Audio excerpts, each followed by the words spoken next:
السلام الخوت.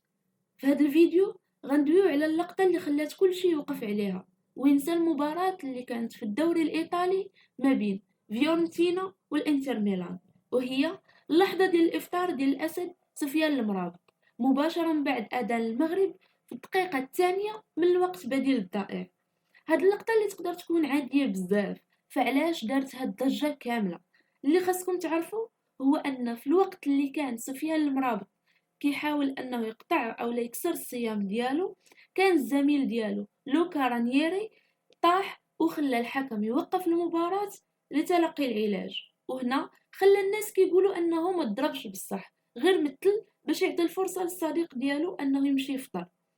وهذه القضية خلت الأغلبية ديال الناس كيشكروه في مواقع التواصل الاجتماعي، وكانوا بزاف التعاليق في تويتر اللي إيجابية، ولكن بطبيعة الحال كاينين تعاليق سلبية اللي كتقول علاش هاد الدراما كاملة، واش ضروري خاصك تقول شوفوني وانا صايم وكنلعب مباراة بقى ليها 2 ولا 3 دقائق وتسالي، كان ممكن يصبر حتى تسالي ويمشي يفطر على خاطره. هنا خليو ليا في التعاليق الآراء ديالكم في هاد القضية، وخليونا ندوزو لحاجة أخرى، وهي واش خاص حتى يمثل شي لاعب بهاد الطريقة أنه مصاب عاد توقف المباراة وتعطى فرصة للاعبين الصائمين باش يكسروا الصيام ديالهم في الدوري الإيطالي وباقي الدوريات،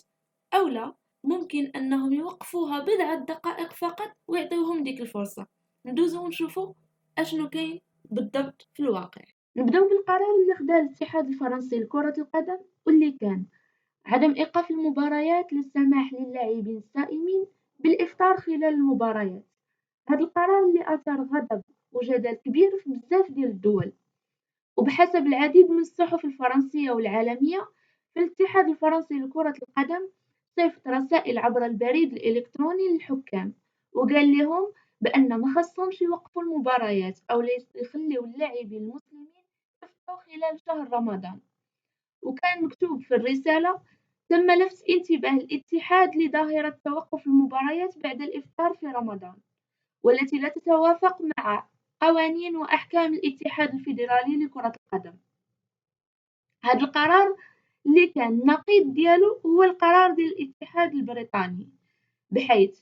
أن لجنة الحكام التابعة للاتحاد الإنجليزي لكرة القدم أصدرت في بداية شهر رمضان تعليمات للحكام في الدرجات الممتازة والأولى